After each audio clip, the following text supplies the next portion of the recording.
Hey everyone, today I'm diving into a topic that's got Congress, and the whole country, buzzing. The big question, did deploying troops on American streets actually help law enforcement, or did it just make everything more confusing and dangerous? If you want more breakdowns like this, don't forget to hit subscribe and turn on notifications. So, let's set the scene. Congress held a hearing, supposedly to discuss how military involvement has reduced crime. But here's what actually happened. Not one witness spoke directly to that point. Instead, the whole thing turned into a political spectacle. Partisan jabs flew back and forth, and by the end, the American people were left with more questions than answers. Seriously. What did we even learn? I want to know your thoughts. Drop them in the comments. Now let's talk about trust. Politicians keep promising to put America first, or claim they'll lower costs overnight. But look around. Groceries, gas, healthcare, everything keeps getting pricier. Meanwhile, there's the Epstein files drama. Nearly every member of Congress voted to release them, but the whole process just seemed to add more confusion and suspicion about what's really going on behind the scenes. Here's where things get real. The military is trained for war, not for policing our neighborhoods. Cops go through specialized training, they earn certifications, and, most importantly, they build trust with the communities they serve. When you drop combat troops into civilian situations, it doesn't just create confusion, it can actually demoralize local police, making their job even harder. Imagine trying to calm down a tense situation with soldiers in full gear rolling up. That's a recipe for disaster. Look at what happened in Portland. Troops ended up tear-gassing peaceful protesters by accident. That's not just a bad look, it's dangerous. The whole point was supposed to be safety, but what we got was chaos, public outrage, and even less trust in both the military and the police. This isn't just theory. It's happening right now, in cities across America. So here's my takeaway. Calling in the military during moments of unrest might sound like a quick fix, but it can actually undermine the very people trained to protect us. We have to ask ourselves, who actually benefits from these decisions, and who ends up getting hurt? If you found this breakdown helpful, make sure to subscribe and share this video. Let's keep the conversation going and get more people thinking about what's really happening behind these political dramas.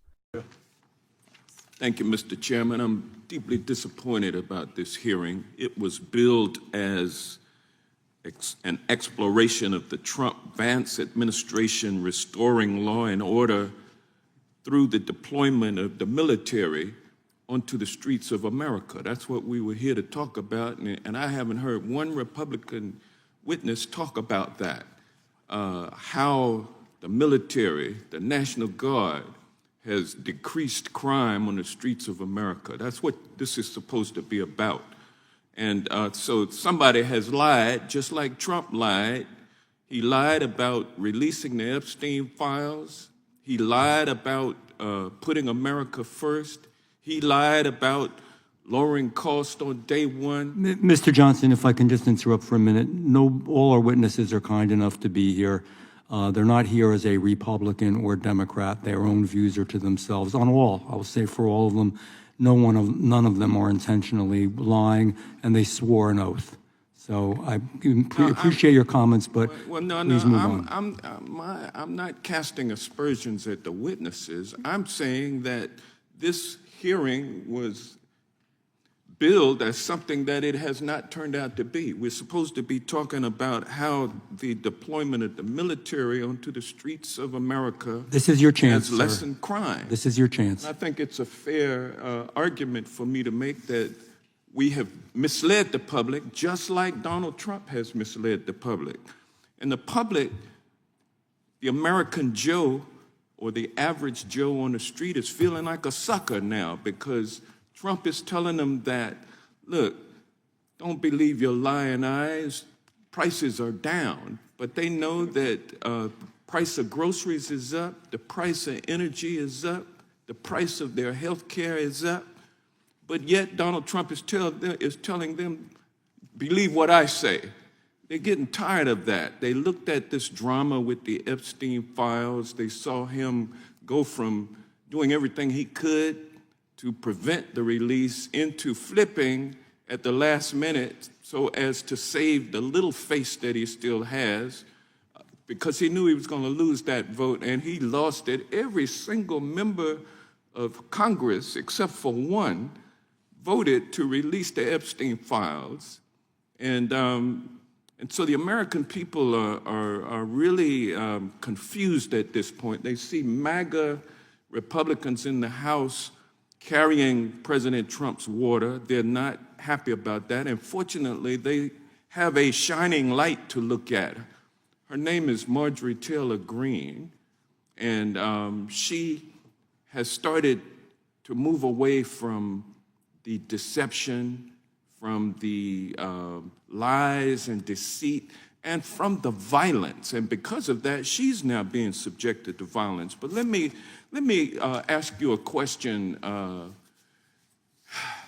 Mr. Magul, since although you've been to law school, your training has been as a corporate communications guy with the International Trademark Association, but you're here to talk about how the military has made our streets more safe. I'll ask you this question. Law enforcement is a noble profession, isn't it? It is. And it has special education and certification. Isn't that correct? It does.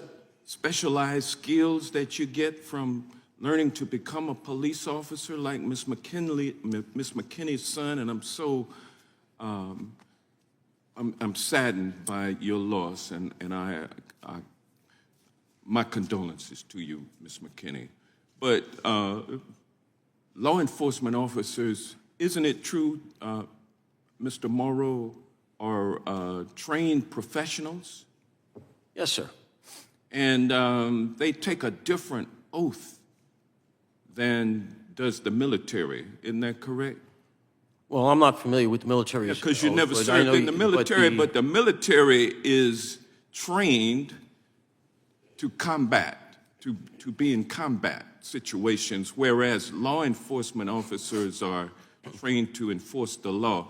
So isn't it a fact, Dr. Levine, that if we have people who are trained in combat deployed to the streets of America, that we're doing law enforcement a disservice, because law enforcement depends on the respect and support of the people who they serve? Isn't it true that by deploying the military to the streets, we are hurting law enforcement?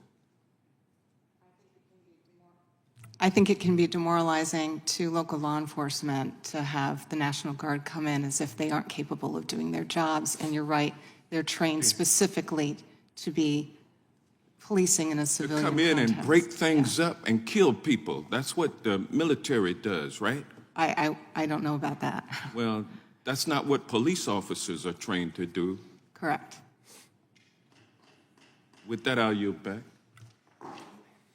I thank the gentleman. And before I do, though, let me offer for unanimous consent a article entitled Portland Police Chief Reveals Troops Tear Gassed Protest by Accident. That's in the New Republic on October 29th. Without objection? Without objection.